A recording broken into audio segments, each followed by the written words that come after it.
was sure you mama kwaba kase pa and none of pay at about TVXYZ. This is your election powerhouse. A few way Jumedia Yashe wo fidiamu. Kama aye de babe sommo. A year kwanim akwako tuaba. A year December 7th general elections are ekoso my Ghana muha near ebekoso before ansani ebekwa tuaba no. Da year tuaba any year tuaba we are and same biara esusune senefata sa wobete ana wobehunu anuti ni yahye sa adwumadie kama ayato ni din election Powerlane ayede ba wakwam na afa yede ababe somo me midin ade NK Obrempong dwumadie me na me ba bedi ho chiame na afa nia wo hwehwe ate de e wo se hunhunu nokre just the bare fact ana yede ba be somo eye dwumadie so bomode se obeka ye ho da biara da adwada copy mfiada wo bra about 11 am and kopem say 12 pm bebo kai na hyene nso say ye ne ubedi sa dwumadie sa and kopem say ye beto aba e de awie afie e wo online Ghana mo entia a edi kan park se and confirm adwumawura the honorable chief himself Julius Debra ne afie mpanifo aka me CEO Benny afie general manager Power FM Mugabe Mase afie Ajimai Prempe me producers me co-workers Kwame Menka afe Emmanuel Owusu cameramen a wo mu nyina ebo machidom na enebre yehye sa dwumade yase fefefe ewo TBS SYZ so ayede ensema ehuhia nesene fata si yede ba besomo na woti ase ehunu going forward into this year's election then seven ebetimi asisi se den anatemamufo ya ebetimi aboa eden so na timamufo ya emfa oyene emfa basabasa yo entimi femba oman Ghana mo etikai na channel so segimade ya ne na ebedino kama ye pa na fei mahunu na mate ase na December 7 dua wahunu said ye obekra ho ukodu police station aba obeto said ye be ya problem bi entimi ma na yato aba kama na fei Ghana etimi afa na ntema pa bi ade afra ye nche ho kra ne ye hyase no dwumade so efa campaign toss no ho the various presidential candidates efi MDC aba MPP all the political parties baby biara presidential candidates womo kan nsem bi ebetimi aboa womo nsem bi omo ka bi akra mu hia nkyeremu ebi ana wate wonti ase ebi kra na won so de wunya nte kra abuja ya hanom ana yede san nsem ni nyina eba besomo ye nche so kra ye bowrem na yakọ His Excellency John Dramani Mahama the campaign grounds ensem bi a waka yanko ne yanko tiemra na ye ba be di ho nkomo. The MPP administration know they are going out of office. They're trying to sign agreements and commit this country to certain projects for which they want to take advantage. Professor Mills and myself, the NDC government, we got the financing from China. We built the first train of the gas project, which was the Atuabo gas project. In that Atuabo project, there was the design that if we get more gas, we would add a second gas train. For 8 years, this government has not invested in producing more gas. And yet, even though there isn't enough gas in sight yet, they're in a hurry to commit this country for a second gas train before they leave office. And I'm telling them that this could lead to financial loss to the state, and it could lead to judgment debt. So if they haven't signed it yet, they shouldn't sign it. This $800 million contract must go to Parliament for approval. You cannot hide and sign a contract like this behind the people of Ghana.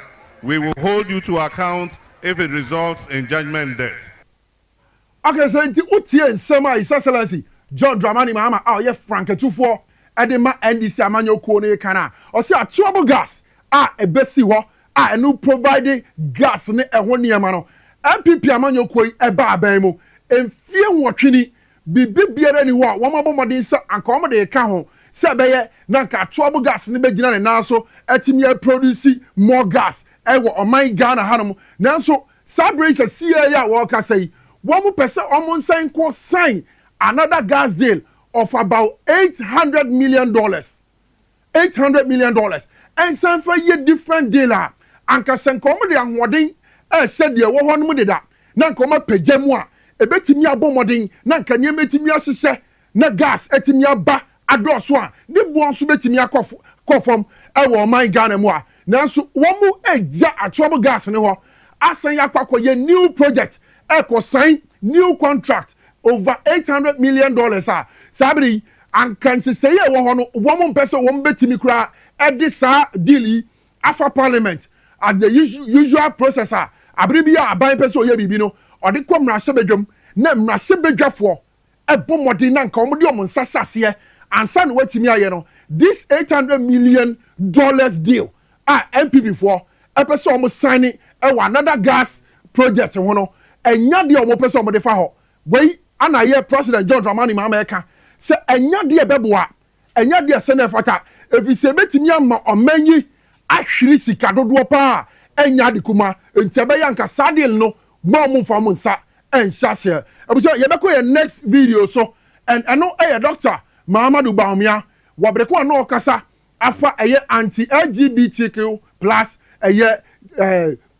contractor nanka omo pese bill aban fa nsa hyase nanka meye djuma o man Ghana mu ha His Excellency the Vice President Alhaji Mahamadou Bawumia won the campaign grounds ekasafa sa LGBTQ+ yi ho yankwa ne yango hwembra sede munyina mo ate inframamu adia ekoso wo Ghana nsem omosi LGBTQ+ so mema timi ware mema no ma timi ware ma asem no sa asem no de embassador under a Bawumia presidency embassador embasunne embasochina yempinisu bamu yeda yempinisu any Bible mu any Quran mu any tradition mu any culture mu any values mu and no matter the cost we will stand firm yempinisu ne yempinisochina we will never compromise on okay this wutie Alhaji Dr. Mahamadou Bawumia wabreko no okasa e won campaign yase a opa kire se bema ni bema da oba ene oba da eye onu Alhaji Bawumia na memuom se omampani de enya de e betimi akoso e wo man Ghana hada abusia eno na me pese me ba ho no eno na me pese me bisa Alhaji Mahamadou Bawumia se e bia na to da bia na okasa na ne ruafi ne ho se he is still the Vice President of the Republic of Ghana. Again na asesa, again na ekoso. Enti na LGBTQ+ bill.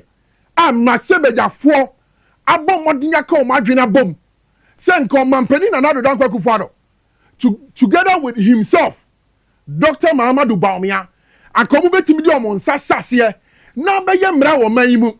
Se nka Ghana ha de yempese yebehunu se bema ni obema da yebehunu se woba ani woba da enti eyede enti abuja sa obeke a mekao wabra mrase bedwamfo bom moden eka omiti bom ade om nsa se nkrata ase se nko de ko omampani ahweye na nko matimi age atumu no one man tro letter na nwi ansele ana okra ana nkra free presidency by no beka kire om se wo mu hwe no man fa sa letter we antu na mo ankwankosi presidency wo na nyade a omo beso sa asem no mo ho abuja Dr. Bawumia pese kwa bia ofaso no yi ne hu free said the MPP amanyokoi wo medi Ghana hwamo abuja na so enye you are still the vice president and now you are the leader of the party eti Dr. Bawumia pese ya gidi so obetimi ampa assign LGBT plus obetimi assign dia ye pese on signing in ya so ntimi signing so a on kan the president se okoba bia wo mo ka kire no se okomo ho se de omo pese omo bagi atomu no na nko mfa ne nsa ense ase ma omo sansami ana bibia Ghana fo ye gina so ne ka kire Dr. Mahamadou Bawumia se wonu ankasa de wa feli dodo as head of the economic management team, as vice president of the republic, was said that the woman Ghana hwemo yie pa. Abusia, Dr. Mahamadou Bawumia, ewo was a CA no. Abusia, why to say try your luck balloon. More times you use the Christmas. Try your luck, yes. And the screen also no. Ube who say ya the ticket na ma ani mini atire nyina. Abusia, Dr. Mahamadou Bawumia, wutu anima ubedi apantan. Wutu achie ubedi apantan. Eti ya tu anim, which is the vice president.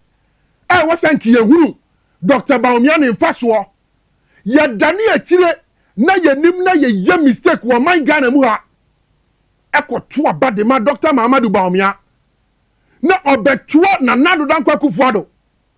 Ani MPP amamwo yi so for the past 8 years in fie watwini. No mo betina Ghana ha. Wo hwe oyaw, wo hwe nidi a wo mo nibi. Ade ma o man Ghana oye ne besi. Mr. Dr. Bawumia yes try your luck Christmas balloon a yeto no. Ticket na da so no. Balloon nini wo kase fita na ewo mu no. Ni nyina ye sika baako. So okuta 20 pesos. Na so kodu sa balloon wo ha. Ticket ni ye de ma wo. Na mo number wo de won sa besi so no. An ye be yidi asma ama wo. Etu betimi atua 20 pesos. Ubedi balloon kase na ewo mu no. Ana yellow no. Ana pink no. Ani hu be easy ama wo. But Dr. Bawumia braba wa be bo. Say mampani abedi atire. Say vice president of this country. Say the head of the economic management team. Abusia we no ka say balloon ye ewo hoyi. Ya de ye example a Bawumia ya pantan balu. Say obetua sika kuma bi na nka betimi adi kase no. Bawumia say yeto nanimo, yeto na chiro, ye bedi balu na pantan ye ntimi hu. Ewo man Ghana mu a. Adi enti na wo ka, wo so a wo ka kire yen. Say wo bedi o mampani dia. Enya dia gays, lesbian, and somewhere question no, wo nyi ntum. Eye dia na asie. Bill na parliamentarians at the bre maso ye presidency no. Ade na maye no. Ade na ba ya bill no akona akokodi. Eye court. Dr. Mahamadou Bawumia. The way MPP Nana Dankwa Akufo-Addo and yourself Madi or my Ghana hwemo, you don't even have any idea. And I can say Dr. Mahamadou Bawumia ombu Ghana for MPP amanyokuo mo Ghana for say yade amusuo Nyankopɔn na mo feri ala anka de ma be your my Ghana yi anka muntimi mpo anyina simpie so nya campaign afia we anka muntimi oyaw amabetiegu oman Ghana so na nkrofo ani atutu aka omnsem no omu ba bi omumfa womu ana musike da omato bondo a womu anya ready so omu beko any long term agreement abanyi force wom ko barber shop ayi bi mu sakora ye bi mabodi sayina Dr. Mahamadou Bawumia won sema wo keka sa meba se si Ghana fo bi sa say we wo he wo gina bia wo he Dr. Bawumia wo opposition ana wo gina bia wo mamuonum e wo he guys ne lesbian assemble anya na afei ana wotimi abeka ho assemble ako officer won panifo no bi mu kwade wo mu gidi na wo hunu say gays and lesbians a thing for the elite aye omo amania bie ana eye me se wo dwumade yi so ensem a ba be pie fidua yi mo evidence with videos with pictures ebegem nsem efi sabre enkopim se yebeto about December 7th 2024 aniema mo ba be hu e wo kasafidie yi so aniema mo de maso e ba be te no mo hunu bi da efo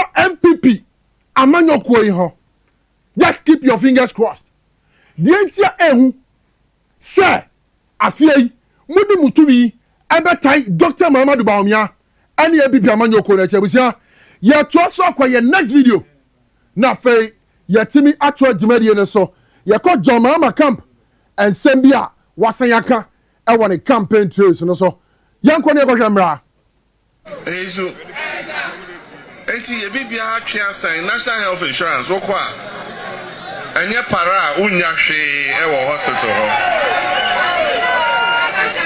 Ezu omo district chief executives wo de ebisa omo common fund emma enti mpuntu a na districts eye kakra ene common fund bia emma enti enye omo mfom so because omo niska omo de beye mpuntu bia Ezu enti ye bibia asan nechi enso oti omoni a de andope bia wo bia radio na be na MPP ya de o se Ghana for boy abaso na de economy no a check crab economy numpo enye yem form so COVID-19 na ama nyoma say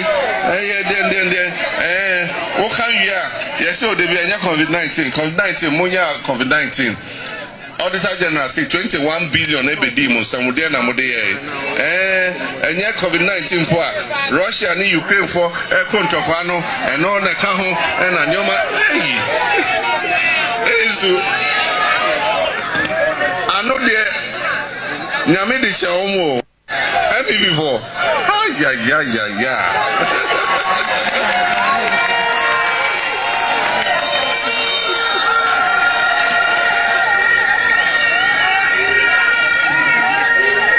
ezu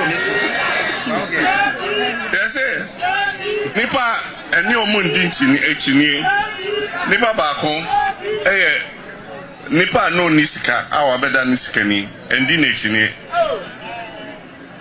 nipa we hu oba fofra openo endi na echini ezu nipa otoso miensa endi na echini eni obi a o support MPP you can never win obe ka na we dey agro na edi asresem bia eka ho ye ka COVID anye ye ye ka Ukraine war anye ye afi ye say ye Ghana for ye form so ye dede kra dodo mu ye dede sika so mpe dede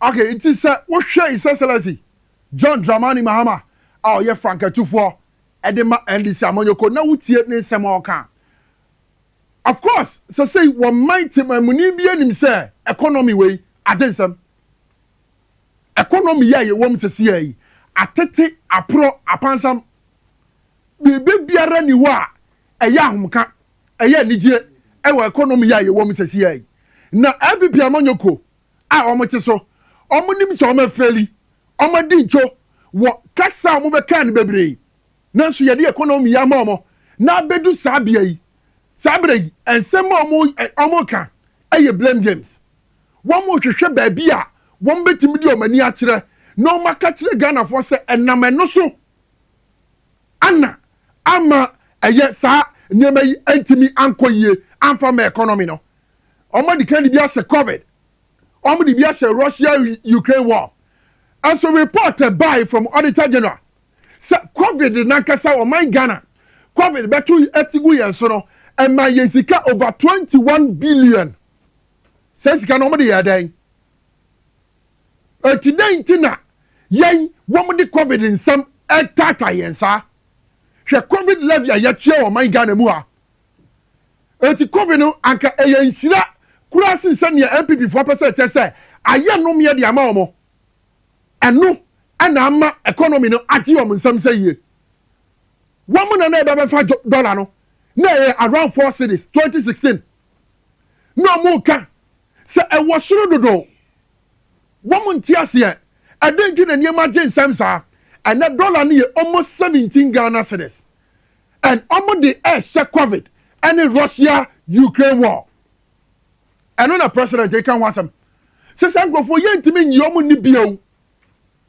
woman fairly ome di oman Ghana hwemmo and some wo mo beka no krom ha 2016 ade beji tumi obi biara hu ye obi biara ti wo man Ghana mu ha ene dan na asesa ewo MPP amanyokom na omayi economy etimi atete apro apansama bedu bia ewe eno na Excellency John Dramani Mahama o kan wasem se oma feli etima Ghana ni biara enya wreshemu ni gidie ewo MPP amanyokom mu bio eno ne sema waka kire mo abusia enanya no na waka kire mo minim se wo ye business wo ton wade wo ye bibi biara dis cabrel enai sa wo do nsa show botomu a wo tinka se de niamasi fa kwade ma wo now on my way mo the only people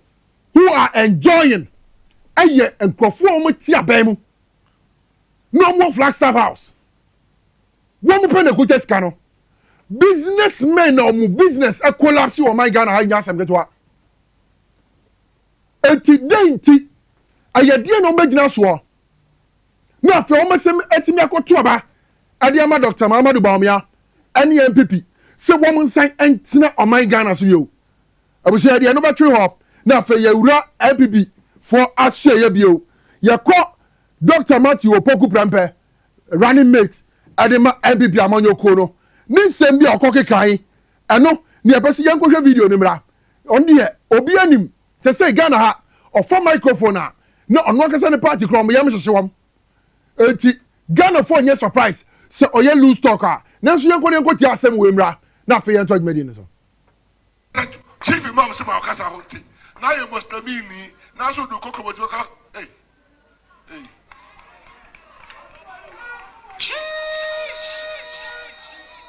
National House of Chief President, HB can say, who could have one bomb pie mouth? Of course, of one bomb pie mouth. I don't know bomb pie mouth, Pia, or so be in Archu, or Penny, who Kasai, Kasay. Or Kasay 2 days, and I'll call my review as if I go so my and could chapoy. Go so my hand in the however, Chichi MPP for Edisica. Now you're journey channel. And don't acquire a road contract or cheap bribe car go see Jubilee House. Yachino. So I was here to Chili Pania, and then your mama will cover the bow. One shot, one cacana for.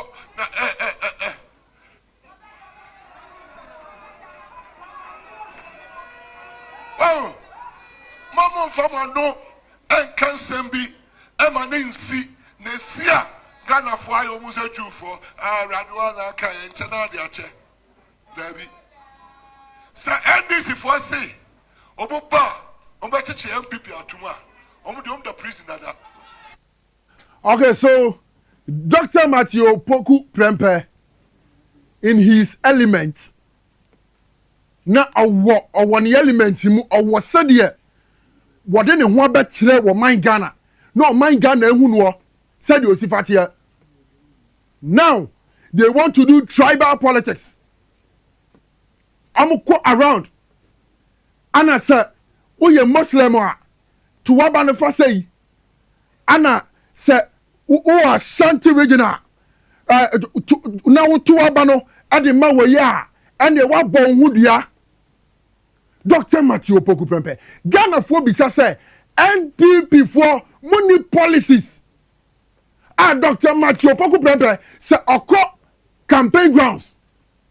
Na so okwa kasa obetimi agina policies so no dia kasa che o man Ghana MPP money policies Ghana for throw challenge da bia say MPP ni bia mra bontin e metre one policy ana ade bia Dr. Matthew Opoku Prempeh ye yin say running mate adima Dr. Mamadou Bawumia waka ensuo ginam se anye se obegedi mpanifo asabi omakọ mo kreachi atemu a na oye tribal politics na odi ensemu a enim ana ehye enkrofo kon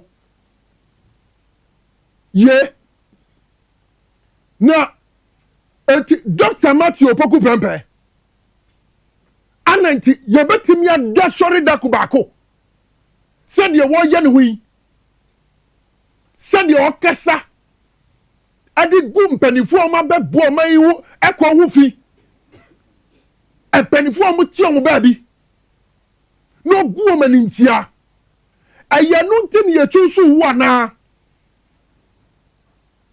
yɛfa wo sɛ bɛyɛ running mate abere bia Matthew Opoku Prempeh benya chance ketewa bi ɛyɛ didi atam ɛyɛ kasatwie ɛyɛ nsɛm a ɛho hia ne nsɛ ne mfata abusia wotie ne nsɛm a ɔkana woyɛ muslimini na wode wo kokromoti ɛkɔto abadema ɛhɔ apɛ na ɔhome so ɛfiri sɛ ɔno anim sɛ saa asɛm na onya akɔka pɛ ɛde ansɛm bɛbrɛ no sa moyɛ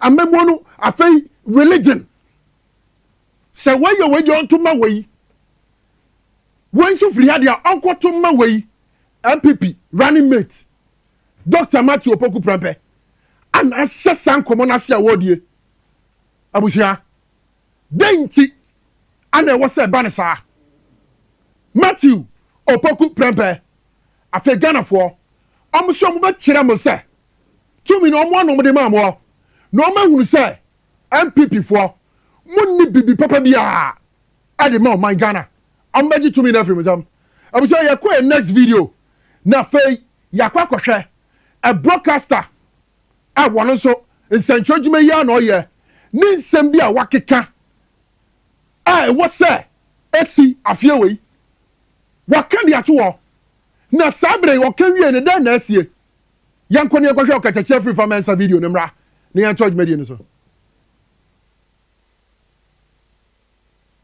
Eda Kufuor ni nuanom be sori afiri akonwa no so no will be the second time Ghana is getting independence. Eda Kufuor ni nuanom be sori afiri akonwa no so no will be the second time Ghana is getting independence because sankrofo wo madwene te se Queen Elizabeth mo adwene sankrofo wo madwene te se abrofo adwene enkrofo mo believe so mo ye first class citizens wo mo nim nyansa che Ghana ni bia wo mo believe so mo nananom na church ron krata ani JB ayi Queen Elizabeth mo tena and fa he ne kosi. We need a second independence from these people and we are going to do everything possible for them to lose power. They should never get anywhere close to power in this country. I was okatachia free for mensa. Okatachia a free for mensa. And they auto nyom foforo. O kan sem foforo. Actually a Kufuor abenyi. I would dinner nananso. A kachire wo man Ghana nyina. Se ada Kufuor ne dom. Ebe free akonwa so no. That will be the second time Ghana will be gaining independence. First one, but this second independence, yenya before yenya papanum, yenya ken before yedi to me show monsa, or get a free for mensa, and then auto nyom for. What's saying free one in test your or two formula? What's saying the touch my afa?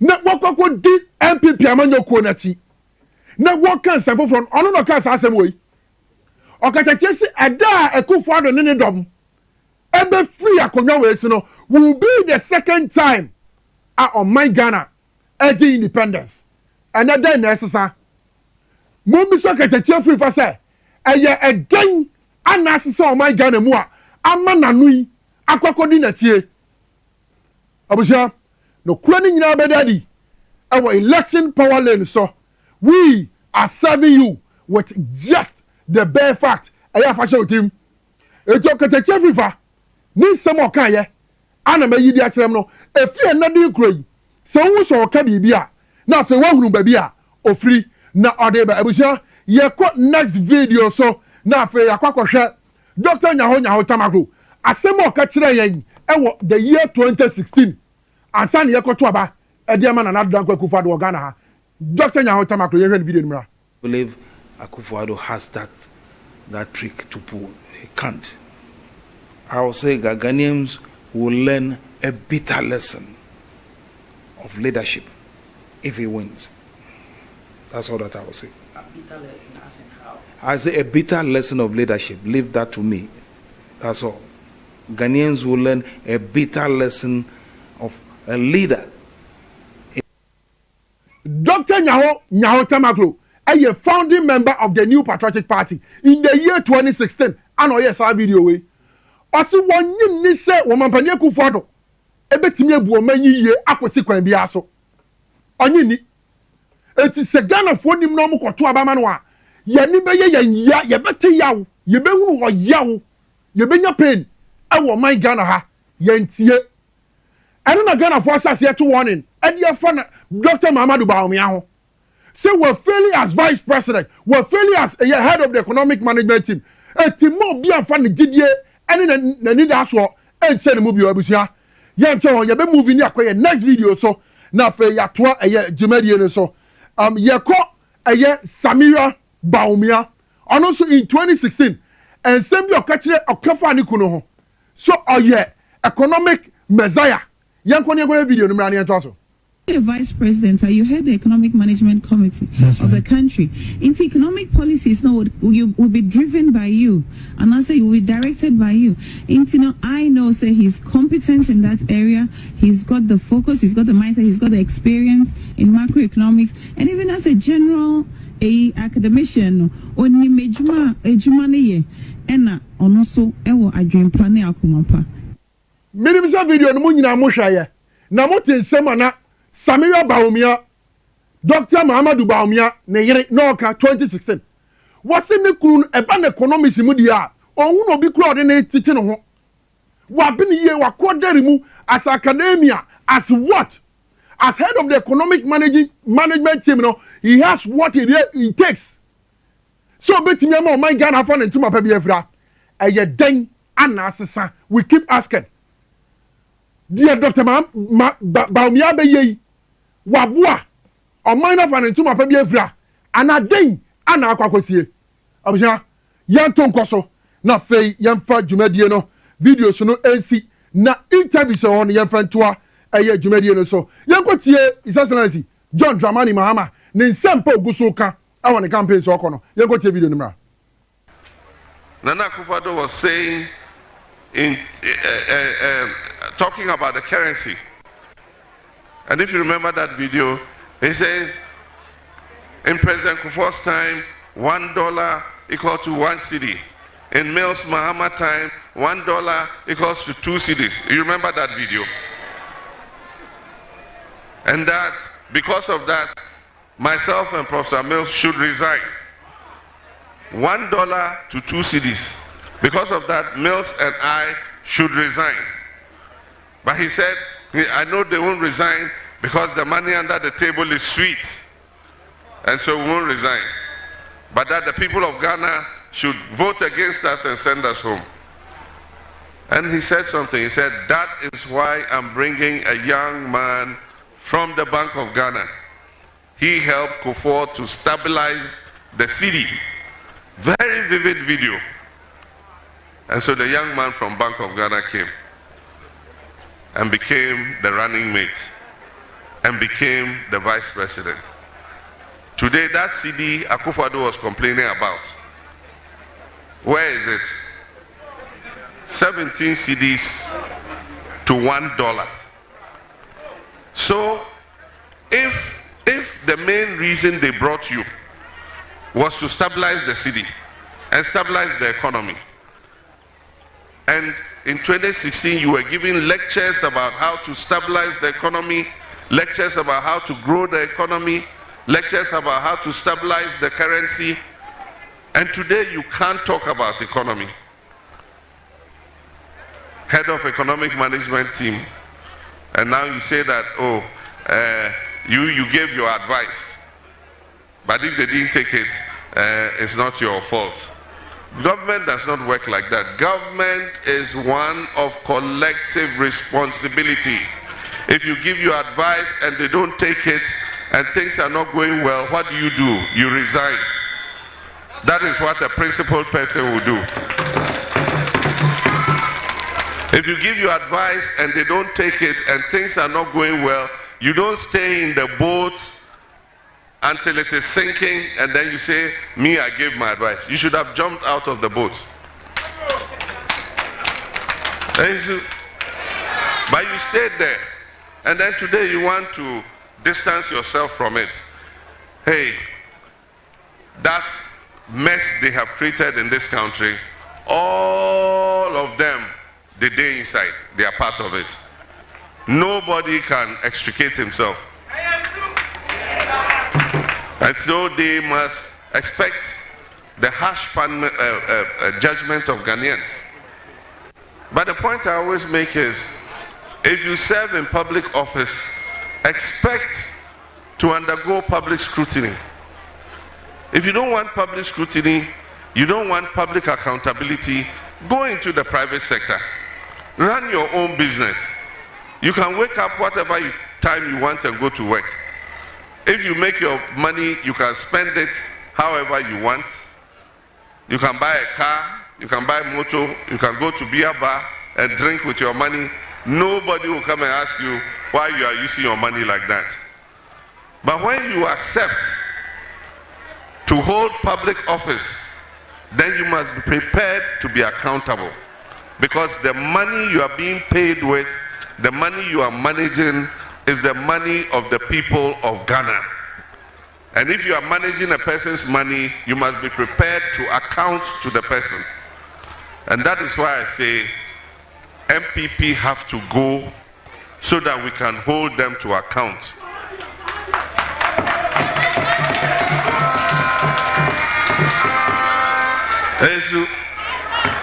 The reason they are desperate to have Bawumia to replace Akufo-Addo in the presidency is that they want him to come and cover their backs.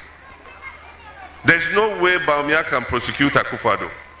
There's no way Bawumia can prosecute Ken Ofori-Atta. There's no way Bawumia can prosecute any of the leading members of that party. It is NDC that can come and investigate those who have stolen the money of Ghanaians and hold them to book.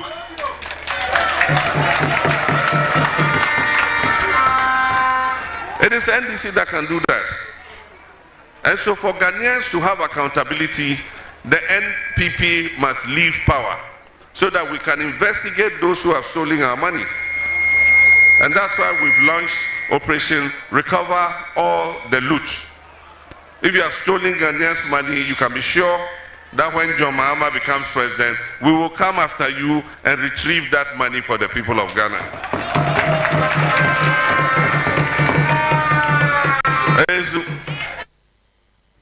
His Excellency John Dramani Mahama Franketufo Edema NDC Amanyokono and out in cancer or Casano. Or see time one net dollar a year 2 cedi to $1.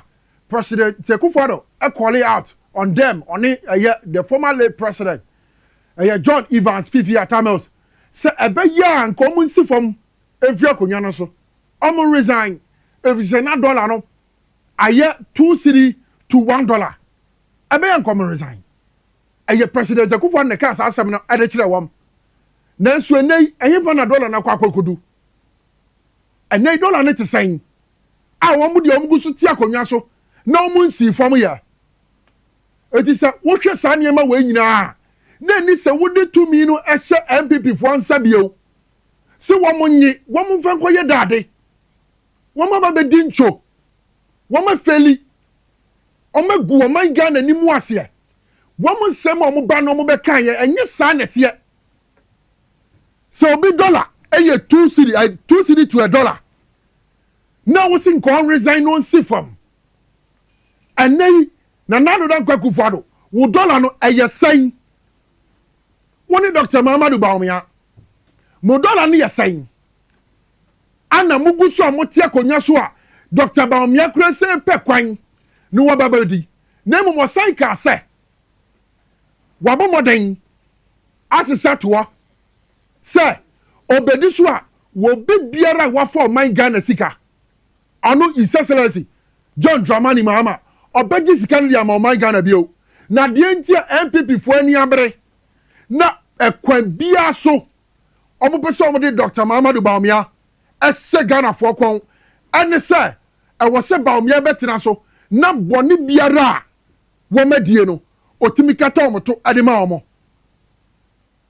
efise Bawumia enya de obetimi abedi so na sika bi a ebi a MPP pani bi afa obetimi de sani pana court enya de ebesida anu ti ana osre se wo man Ghana sika ayira e wa aban mo Ghana fo bebo moden no ma to aba ne de ama no no obedi so a watimi abomoden agege sika we nyina e de aboa o man Ghana yenko ni yenko hwe dia eto aso eye Professor J Nana Opoku Ajimai a oye running mate Adema His Excellency John Dramani Mahama wo NDC amanyo ko no mu ni nsem bia okekan wo galamsey nsem no mu ankrofo agina no asiboni de na opese o kire yenko hwemra ibinya baze ehe nyina ye gina he yenyime de amenfi ha galamsey o ha pa ana onye ha galamsey fu no wo he wonyi magana ha na ehwa enyanda nkote na sabe yehu da gold wa ha na enyanda nkote ni enya galamsey wa ha na senya abana ono a ejuma ohogbogun kakra oho no ogbogun ono so mfa ejuma nka ho a ebe na ze na mebu no waye sawe hu ifanya na ebe nsampa na yezerba yesterday da me bi no krom also ya galamsey na wonsun say no the man na yeso eba fodo ni akyerɛkyerɛ yɛmba da mo obaye na nsumara on say ho na apɔ won bra on say ho na daakye on say ho ni bibia nsinhyehye pa mo na yezerba ma obaye a sadam na eba no so obaye a akyerɛ no kwa na onye na akyerɛ no kwa na ejandama na no so okaye ma onyim efi nsu ni say ya so no no wa say no wan da na oba na dam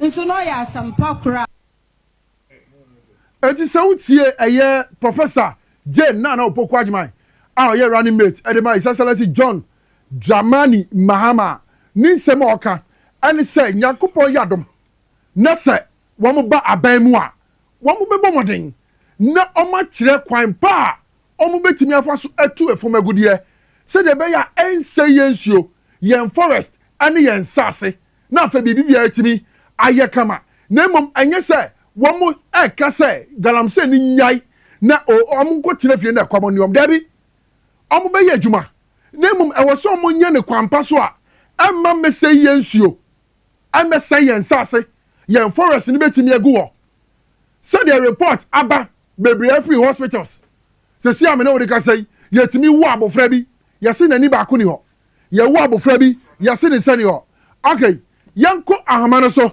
yani lawyer Beatrice Anang ono deputy spokesperson Adema John Dramani Mahama campaign no yekọ ne ene na akokasa na fe yaje ensembi ade afre ne ho la ye mo akoba Adema TV SYZ election Powerlane so anopai minya mejoso na metia ahwefo nyina la na ensemu a His Excellency John Dramani Mahama onam no kwa pro no okasa no saying that the masses no anani padodo no wo mo so say nsemi mu boye kiremu kakra minya yo meda wase na maka se ebe me se ene ade ba ko a Ghana fo nyina agye asumu a tese se fo so ya ba otena na pakra fo a ye nyina ya bagye asumu ne se NDC amanyo ene yera John Dramani Mahama ena ebetini ama Ghana agena ntoma pa efra inti bebia yebeko biya no Ghana fo adia tumu na adia ba ko a eye mesepa eye emebunu dodo a yedru mantem bia omobo ebegye yera John Dramani Mahama so say omu pese omu ye ensama owomo se se ohwe oni fa ni researcher adia ba ko a edi kutni ewo abato na ye kokotunu mo eye ejuma ene economy nti imebunu bebre na se omu se yera John Dramani Mahama akopie omu mpotomu a no omu epie eno amene wo kasa no yera John Dramani Mahama eba abeda no yɛbɔ anapa wɔ 3 a.m. yɛbɔ 7 a.m. kwan so me ne wo ka sɛ yifa no yɛwɔ the Upper West Regional House of Chiefs na yɛn mo Yewa John Dramani Mahama edi tu Wangama ne twitwa si da ne ho kakra yie ma e bacho. Binya oterenka. Aha, fe de me che wonka betimi akasa. Na me ka se, me ne wo ka se ikra no ye wo the Upper West Regional House of Chiefs. Ena ye ni omu Asia no. Na ensama efi mu abapa eye inyumasam. Ene Upper West ha. Ene Upper West nkwa na regions ni bebre. Minya omunsuo nsemu nyina region no wo se pipe munsuo ana small water system in Semono. Eye NDC ene de maomo. Omusuku nsem efiti primary school. Ekopim omu university kakraka ewo region ha. Eye NDC ena ede baye. Enye no pe ebiom omu kanian sama ye fen rural electrification. NDC ena ede baye. Oseyi akwan akesiye eye Lincoln Rosa ebuama region ni jina na naso se regional eye NDC.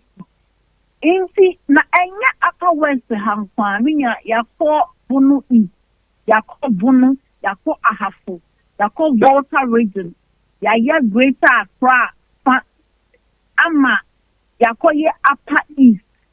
Inti yako regions bebre. Na Upper West biano to say the other regions na. Inti yewa John Mahama kase Ghana for amanyokuo bi ebetena so a ete se NDC amanyokuo na ye de Ghana sike nyina ede yem tuntunuma enkran na men o kase free no o hwa unsa benkuma utumi hu UGMC ewo ho ukọ wenima obekwa ko hu range akwaya kesia terminal 3 port expansion. The Accra Tema Water Expansion, the Testing What Desalination Project, NDC Bar, Yedisika the Yem Puntunuma, and a Sansona Yageno. Nenso MPP for Badia, Naya Tansikano. Naya the Amanko from Yenuki in Sebi, it over Upper West Hana, Minia. In Puntunuma, a Yem Puntunumano. Abo region is to say, John so abo akokom. Nanso MPP for etini omo party for beye 10 na ya tam sika mom no makukuru dan kakra kesi ho ene na lanku sa ne kasa kesie no muchi na campaign message na say oh mo hwa nkrofo we a omo de omo badom FPP amanyokuo okay for 10 mo tumi asidan Sanko for 10 minutes to meet Tika Papa. Nelson near Fanny University, Omun Sibi. Near secondary schools, Omun Sibi. Near Kania, Yadiba Maximum for no Muhatom, Omun Nabi. Near in so art, Mamu for Benoma, in so Papa, Yabinan San, Omun Nabi. Indeed, you are John Dramani Mahama say, about who owns in so elections have consequences. Beatrice, what's the okay, yabeda se abrini nti no nyakopon ya adomo a ochina yebesa afraw mugusu a mobo aproi na fe sade ensem ne gusu kọ na messages egusu kutam no yasan afraw na yetimi agi nkyeremu no bebre e wo Beatrice yeda se pa wie menso me da wase pa okay bye bye eti abusia se wote ya Beatrice anan lawyer ono a deputy a spokesperson Adema His Excellency John Dramani Mahama the campaign a oguso wonama woye no nsem oka anyhow a enipa dodo ne dom no eji sansem ni etum no mo hwe so so mbetimi di ato papa ade ama eye John Dramani Mahama na fi watimi asan ba fro Ghana ba enwa ni bio enam enidaso a nipa entimi enya ewo krom ha bio wo MPP aban yimo enti enai se wo hwe edom nipa dodo a wo manya didie enidaso if you say His Excellency John Dramani Mahama waye bida waye ma oman Ghana hu da wo infie nan a obedi so se omanpani niema wo ye wo krom ha Ghana fo ahu etiama ni nsem no wo amogidi abuso ye be kwa homa no so na afa yakwakodi nkomo afa ensem bi ana niema bi esiye ewo eye mamobi ani nima ne patemu enra wabreko na eye NDC ani MPP for eco work na ya hwe going forward say ne betimi susanso be ne betimi anya ewo afie ya ba ye kwakocho no so no Mr. Kumado ya mwakwaba edeba eye election Powerlane jumedie so TVSYZ mina medante mejeso pacho na mpom tisai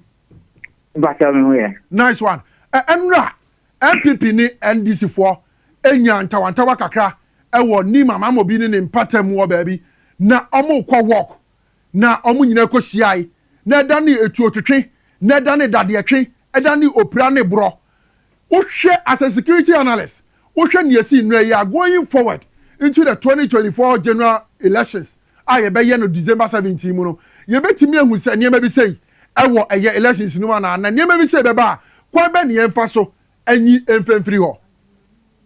Okay, and see, there are two things. Number one, me as security analyst, me as security consultant. Okay. Number two, na media application is health work, NDC health work, NPP health work. Now, almost a corporate problem. No, that is actually not what happened. Baby, almost health work in the war. Any baby are shooting it to keep it. No, it's a very long distance. And so that is to say that only Nima, Mamobi, Accra Newtown, Alajo, Pig Farm, these 5 communities, no, Omoye, and Yanumu. And now, various groupings, any cultural backgrounds and common practices in terms of outdoor programs and all that. And see, groupings, no, sometimes they merge them into political circles. NDC for any MPP for. So this is what happened. Peace work and health work among the two political parties. About the years, common practice without any security breach for a very long time now. This is what happened. Sunday we almost call health work. No, there's a particular group I from Monsankofa Okada riders. We are affiliated to NDC, and so almost Kanda Highway no, and they branching there from the traffic light from Roman Ridge entering into Mamobi. Hona omoni guys now omuli ambush omo shooting guns na hona mo shaya. By then the main health war guys no normally Nima highway into Mamobi. And so that is exactly what happened. They just lay ambush for them, shot into them anyhow, and they took off with their motorbike. Having said that, a very high risk zone, police report them. And see, we know, I take a police report by the blind spot. I have an element of surprise. Because the whole very high risk zone over years, and they're very calm. No, police people have taken their eyes off the gear and now say off the ball, and I've got crazy problem with. Yeah, better to say, and I say what will happen to stop this particular thing is that the police must make an arrest. They have to make it public. People who committed this crime have to be punished. If they don't punish it, now it is one of the group, the NDC guys are giving strong warning. They will retaliate. But we're not about it is a personal thing now. We are taking advantage and lay ambush for these guys. Okay. Going forward into the 2024 general elections December 7th, what shall incidents be saying? Definitely, yeah, elections are very violent in some particular places. And in police report, any independent security risk assessment consultants like myself and some other people, there were high spots, high risk zones, and as hotspots are police reporting. The bomb pie and after the better police report sorry, very aggressive. Now, keep your eyes on those particular areas. Such an area is a place we are talking about. And if they keep their presence that we are and calmness have returned to the place, you know. Even if there will be insecurity issues, you know, it will be on a minimum. But this is the wake up call to the national election. Okay. Mr. Kumodo, everybody wants to say Thank you. Okay. I'm saying Mr. Richard Kumodo, or security consult, and our tenenka, so then Chemu, Ebedomi, Efi, a year, no, Mamma be Nima, Newtown. And somewhere across between MPP and this, you know, they are going forward into this year's December 7 general elections, you know, Timi Emfa or Yenebia, Timi Mre or my Ghana. Aha, and your dear Nejuma Dina, Ebana, yet election Powerlane, and your debaba some production team, Almobombe Chidomina, Obibiara, Yankopon Sham baby, Yankopon Yadamochna, Mino Bessia, Wabra about 11 a.m. Pepe, Quapens at 12 p.m. Bebo. Meaning at the end, Obrempong, Macramo.